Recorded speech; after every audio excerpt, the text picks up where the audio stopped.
I can't believe it's spring. I don't know about you, but a quick walk around my yard shows just how much work I have to do this year. There are places that drain too fast and too slow, and places where nothing seems to grow, and I have no idea why.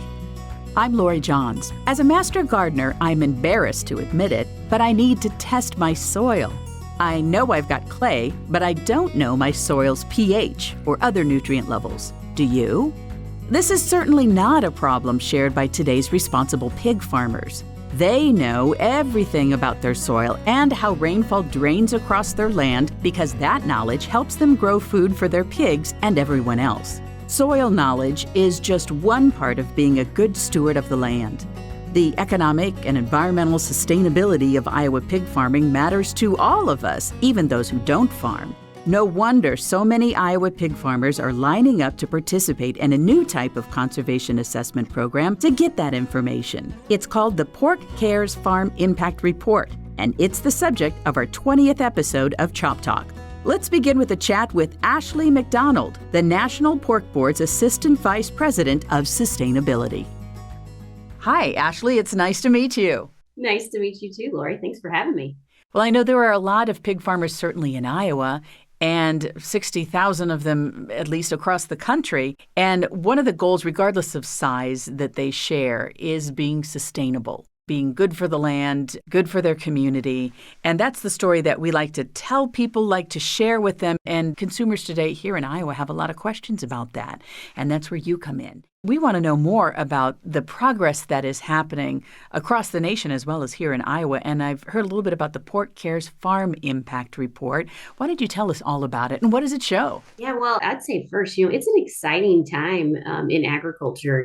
I think really the world, sometimes it can be scary to have the spotlight put on you, but it's also an opportunity and one that I think farmers across the U.S. and in particular in Iowa, really, if you want to zoom into Iowa, really are embracing. And that is to share more of what they do and why they do it. And so these reports can really take all of what they do now, whether that's practices in the field, whether that's putting trees around their barns or other things that protect water quality. And they can really take all of those in. And then what it does is really convert that to quantitative metrics, environmental metrics that consumers care about. That is great to hear. And when it comes to doing the right thing, farmers across the nation, they are highly motivated to do the right thing. And not just that, but to be able to show how they're doing right by the community and by the environment. Yeah, you're exactly right. And I think that's the trick that for a long time we weren't able to do or didn't know that we should be doing with consumers, right? And so we're playing a little bit of I'd say a game of catch up here, right? And trying to get everything quantified. And it's also an evolving space, right? That's one thing I hope people can appreciate it, especially when you think about something as big as like climate and the complexities of the interaction, understanding, especially in a production agriculture environment where we're dealing with, the climate and different types of soil. And there's so many factors essentially, and that this is an evolving space for science and both the models, that we use to calculate all of these things based on something that we might put on the ground on a crop field or in a barn. Those things are constantly evolving. And that's something that the National Pork Board works on too, is providing the primary research that can make these tools actually predict these things in a much better way. When you mentioned ever evolving, I think of weather, for example. California with record snowfall. And when that melts, that's going to impact things in the agriculture in that state. And it's much the same in Iowa with the 4 seasons, some would say almost 5.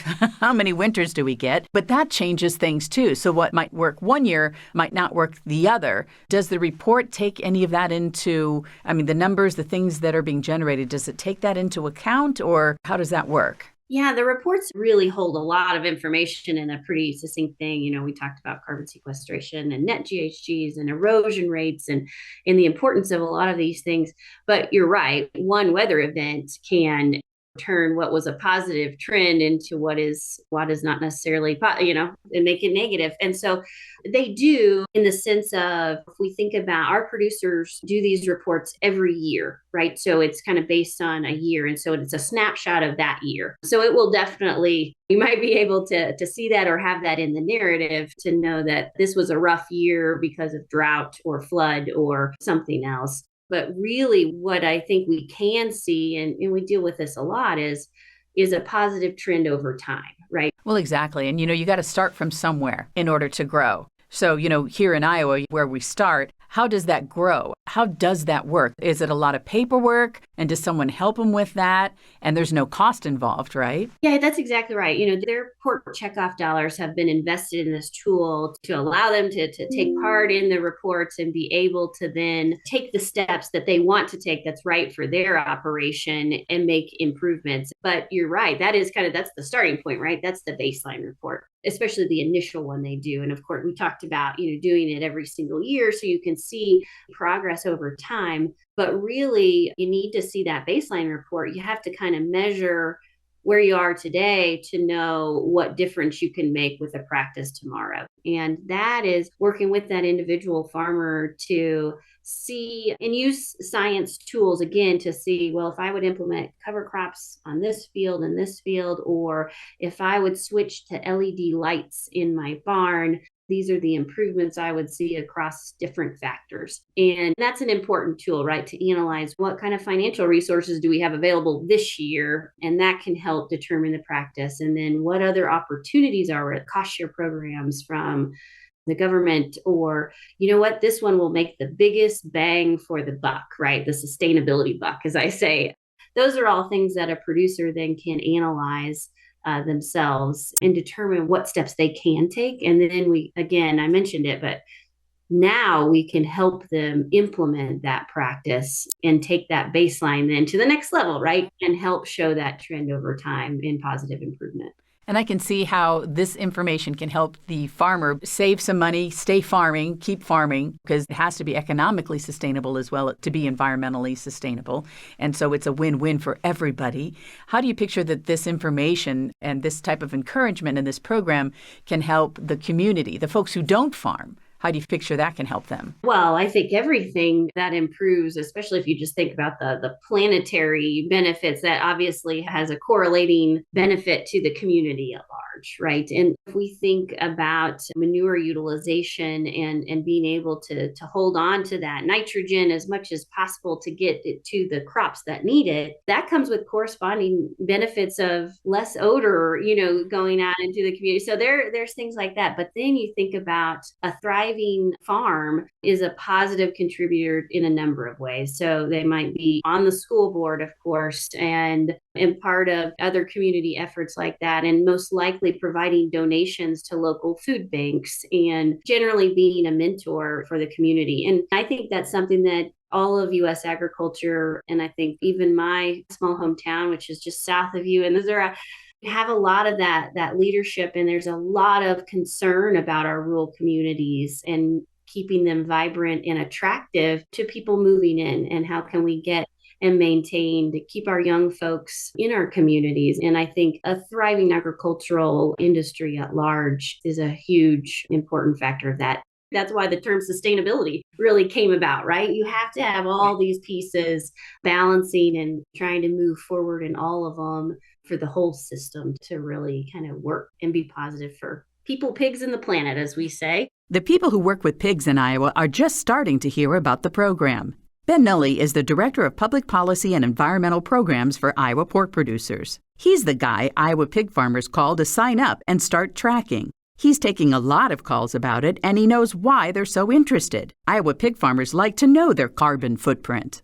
And so these reports basically look at kind of what we're doing in terms of how we can save money on manure, how we are reducing nitrate in the water, that sort of thing, as well as showing those aggregated numbers of conservation practices folks are doing on their land, which include things like a saturated buffer or a bioreactor or a grass waterway. And so we're continuing to see producers more interested in these types of reports because they also want to know how they're impacting. And again, to your point, we're not also saying, in the beginning it was, well, we're doing these things, but we really didn't have any data to back those up. Well, now we can say we're doing these things, and here's what we're doing and how we're impacting these types of areas like soil, water, and other conservation areas. It is important that it's not just one or two farms doing a lot. It's everybody doing something. Yes, and we're continuing to see, obviously, with the pilot year in 2020, we saw initial numbers, but we're seeing those numbers grow every single year as part of these programs because these producers are hearing from their friends. A lot of times you see producers do a lot of things of what their other friends that farm do. And so when they see and hear some of these other producers seeing benefits to these types of reports, it's very good for another producer to say, hey, I think I want to try that on my operation. And I think that's one thing you see is you're going to see different parts of the state are going to need different types of conservation practices where you may have one person say, hey, I think cover crops works really good on my operation. Or you have another person say, hey, well, I want to try something a little more, maybe a bioreactor or buffer strip that they can do next to a river. But the one thing we want to show is that these producers want to leave the land better than they found it, just like everybody else, because essentially, if you don't have those resources in the future, the younger generations aren't going to be able to farm. Oh, amen to that one. You got that right. So I know that the program you said it started 2020, just, oh my gosh, it's just 3 years ago. Time flies, but you've already got some numbers to talk about. Yeah, so if we look at 2020, we started out roughly with 21 sites, 14 farms, roughly 90,000 pigs that were affected, and got those reports completed. But to date, there's roughly 216 sites now that have reports for these farms, 180 farms, 1.36 million pigs that are affected, 86,000 acres, and we've got from the 22 growing season, roughly 120 reports completed. So we're seeing this increase, and we just want to continue to see it grow across the entire state. I think it just takes time when you're doing these types of things, but as long as we see forward momentum, that's what we're looking for here. Now, what's involved for the farmers to get involved in this program? I mean, what do they need to do? So we have there's a third party that we're working with called Sustainable Environmental Consultants. And so they're helping gather these data points that are needed. And then they kind of build the report off what the farmer wants. And so they'll sit down initially for a couple of hours, figuring out, okay, do we want to look at how much I'm saving on manure, or are we going to plant cover crops here? And they even went to now looking at barns of how they can save with electricity, whether it's LED lighting, that sort of thing too. So there's a variety of different things producers can do. So essentially they'll sit down with these folks, gather kind of all the points they want to hit, and then come back to them. And then it's a yearly basis where you're kind of like filling out taxes in terms of updating data, that sort of thing. Hopefully not as complicated as filling out taxes. So we're trying to make it as easy as possible for the producer, and that's where the sustainable environmental consultants come in that are contracted through the National Pork Board. Now, are there specifications that certain types of farmers you're looking for, or limits, well, okay, not the guy who's got 20 pigs in the backyard or something? I mean, I don't know. Right now, it's only geared towards producers, so you have to be a producer to participate because the money comes from the checkoff. But essentially, any producer that wants to participate can just go to porkcheckoff.org and learn more, or call us at the Iowa Pork Producers Association. So any size of farm? Yeah, no, we're not looking for, obviously, bigger farms with a lot of folks are good, but we're not saying, hey, you have to have this size of operation to participate in this program. It's not about age or where you live or the size of your farm. It's pretty much as long as you're growing pigs and you want to participate, we can figure out a way of how to get you involved. So what was the birth of this? So you look at the Pork Board's We Care ethical principles, one of those being the environment, but just looking at the whole sustainability picture as a whole. And so this was a little bit before my time, honestly, but before they were looking at how can we be more sustainable as an entire industry? And so this just kind of falls into that area. And you get back to, again, consumers asking, hey, what are you actually doing on your operation? And can you show me where those data points, how much carbon are you sequestering from the atmosphere? And so as we started to see those conversations, that's when these programs kind of started to take off. Now, how do you see this information being used, and who do you think would benefit from hearing it? Definitely consumers, local leaders, community leaders asking, hey, what are you guys doing in the industry that's continuing to be more sustainable? Elected officials from an educational standpoint, understanding what we're doing. But I do have lawmakers come up to me almost daily and ask, hey, what are you guys doing in terms of environmental areas around, whether that's manure or water? So these can be used as educational resources. Obviously, the reports themselves are private. The data is not shared unless the producer wants to share their own data. And so we have a state report that's aggregated across the entire state, where we can give those numbers in a more anonymized method to where we can say, here's what we're doing from a state standpoint right now, and here's where we're wanting to go. Sure. I would think they've got a lot of bragging rights on some of these things. This is what I'm doing. I've reduced it by 25%, and that's just by year 2. And here's what I want to do. And if they've got plans for a son coming back from school and he wants to build a barn, but there's some pushback in the community and they got a lot of questions, well, I'm doing it right because here's what I can point to. That's exactly right. That's the data that they can go to those folks who may be skeptical or may have heard something that may not align exactly with what is happening. And so you can go and say, hey, actually, here's the data that's showing, here's what I'm doing. And it's data. It's not just them saying, hey, this is what I'm doing. You have something to show these folks who may be skeptical. And again, as an industry, we want to make sure we're keeping the soil, water, and air and improving that and making sure that's here for years to come as well. Right. So it's not just the parental adage, we're going to do this because I said so. You see farmers too, and they really do. Once they see the benefits, it's one of those areas where they really do. We're starting to see. I had a producer come up to me the other day and said, hey, can you tell me more about these sustainability reports that some of these pork producers are doing? And so I said, yeah, and you're starting to see, as I said again, it takes a little bit of time, but you're starting to see more and more folks want to get involved and see where this goes. Well, you only started in the middle of the pandemic, so things do catch on. And like you said, especially farmers are like, well, this guy down the road is a part of this, and he's got some numbers to show. That's a good thing. Maybe I want to do it too. And if someone is interested and they're like, hey, I want to be a part of this, where do they get started? So you can find more out at porkcheckoff.org/sustainability or obviously iowapork.org, and we can get them in touch with the right folks. Now, does it cost them anything? So this is, again, where the checkoff money comes from helping pay for these sorts of things. And so this is strictly checkoff dollars that are used to where the producer does not have to pay anything. Oh, that's awesome. And not as many forms to fill out. It's not like you're doing your taxes. I was going to say, we try to make sure that it's streamlined, but that's something the SEC folks really try to make it as easy as possible for these producers who want to get involved. So what do the producers, the pig farmers involved in the Pork Cares Farm Impact Report think about this whole thing? Let's ask one who is involved. I am joined by Troy Peterson, who is a pig farmer up in northeast Iowa. Hi, Troy. How are you doing today? How's it going, Lori? It's going. It's a beautiful day.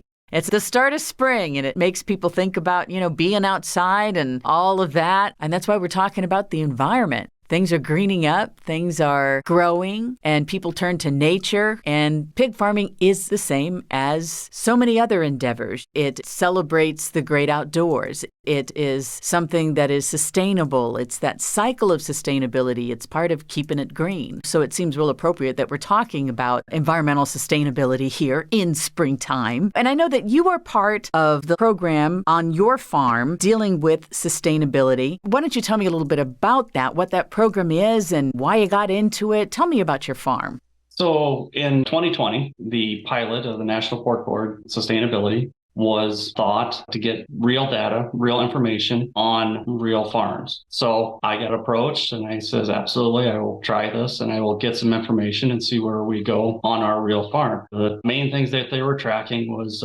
greenhouse gas, carbon sequestrations, erosion factors, water quality, and now it's involved into electric and other things that they are going to maybe track at some point as we go to 2023. 3 years later. That's a lot. You've got a lot of information. Tell me, why do you need this information? I know why consumers are interested in it, but tell me why this matters to you. Living in Northeast Iowa, everybody talks of the impaired waters. I like to fish, trout fish, and fish in general in my spare time. So I found a study years ago, Lori, that Northeast Iowa, there was, in the 80s, there was 3 naturally reproducing trout streams. The last study that I saw on the Iowa DNR page, that there was up to 50 naturally reproducing trout streams. Wow. So in that study that I read, it basically stated farmers had to have gotten better due to manure storage structures, erosion factors, erosion basins and terraces and stuff to help clean the water so the dirt's not getting to the water.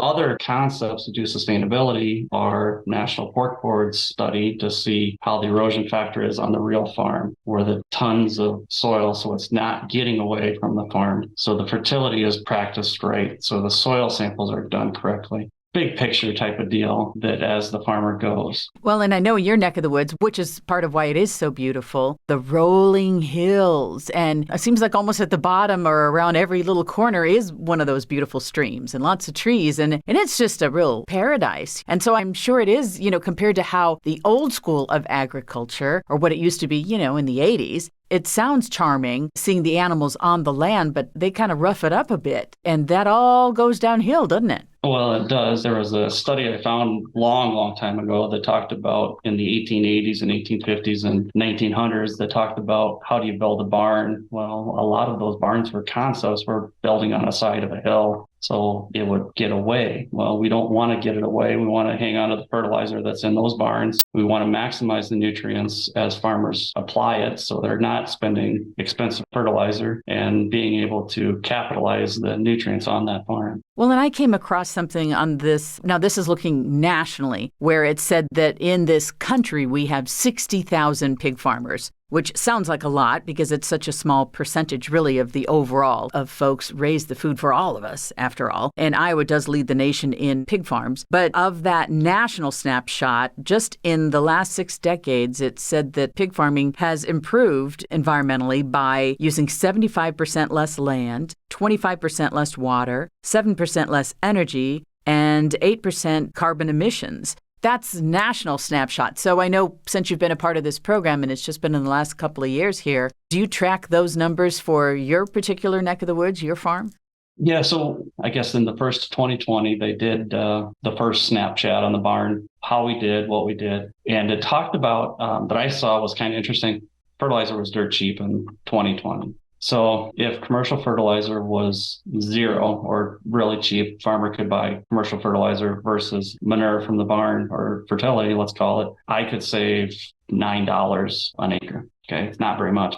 2021, commercial fertilizer jumped. Now you're saving $15 an acre. And 2022, same deal. I just got those numbers from the sustainability guys. I haven't even had time to catch up and look at those numbers, but it should be as good to that $96 an acre. Now, that's just the fertility side. Now then it looks also at the greenhouse gas that's saved and the energy saved and then the erosion factors on the farm. And the fascinating one that I found interesting was like in 21, it was 194 acres, I think, was applied for manure. 10 dump trucks of soil were saved going off the farm. Oh, wow. So it gives you in rail trucks or dump trucks of soil saved on your farm. So it's not going down to the streams or down to the creeks or down the pipeline, let's call it. So at least I know that what we're doing in practice is it's saving on the farm and it's not going any further off the farm. Well, and you see the environmental ripple effects of that, even in the wildlife. As I was driving across the state and I hear these comments too, and people are like, you know what? I've never seen so many eagles. Well, the eagles are there because the fish are there. And the fish are there because the sediment is not. Because the farmers are taking the animals off of the land and reducing the erosion and holding the manure and being selective about where it goes. I mean, it's all just a ripple effect, isn't it? Yeah, it is a total ripple effect. I work at a retail independent group, co-op, let's call it. But I've done manure plans for 20 plus years, and I've always had the ability to talk fertility for farmers. I'm a certified crop advisor, so I can always talk that side. Plus, also I have the hog barn. So being approached of trying to have hard raw data, this was a tool not only for my own self and my barn, but for any other consumers and farmers across the state of Iowa to be able to have better arguments for the benefit of those facilities. Right. And, it's so good to be able to drop those numbers and show that. But I know people also relate to people. I mean, there you are. You're in that community. You're there every day. How long have you lived in that neck of the woods? 23 years, I guess. I grew up down by Aurora, Buchanan County.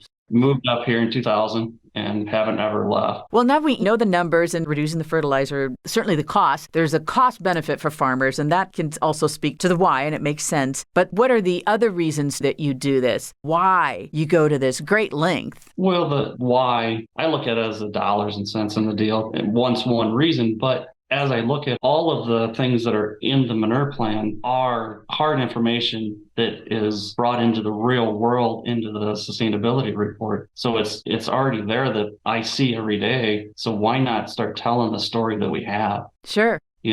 It's a good reason. I mean, carbon's the hot topic. There's greenhouse gas is a good concept, but why not tell the good stories that we're already doing? And manure plans are what they are. They're nutrient plans, and they are not as easy as people say. Well, for some of the people who haven't been to one of those meetings in your neck of the woods and they've got questions about pig farming, and that could be people listening to this podcast, tell them something you want them to know about pig farmers today, pig farmers like you today who are a part of this program, who really give a darn. The pig farmers of today are always concerned. They live in the world. They deal with the same concerns that anybody else has. They still eat and support the local consumers, and they're happy doing what they do. And they're not going to do something harmful on their own farm for any reason. Are they planning to fertilize the farm for what they do for a crop? Absolutely. Are they going to get the biggest bang for their buck using manure? Absolutely. Be able to tell that story. Right. But we're turning the tide, man. Yeah. It's all progressing. Here we go. Here we go. We're on the way. Well, thanks again, Troy. It was a good time talking to you, and I learned a lot. I want to say thanks. Yep, no problem. Thanks for reaching out. It's been a good day. Yeah, most definitely. And I'll let you go back to finishing your manure plans now. Yeah. It's true. Work is never done down on the farm, or, as it turns out, off the farm. Today's pig farmers want to make a difference in their communities, and what better way than to help meet the protein needs of people with few options? I'm Lori Johns. On our 21st episode of Chop Talk, hear more about pork in the pantry and how you can get involved.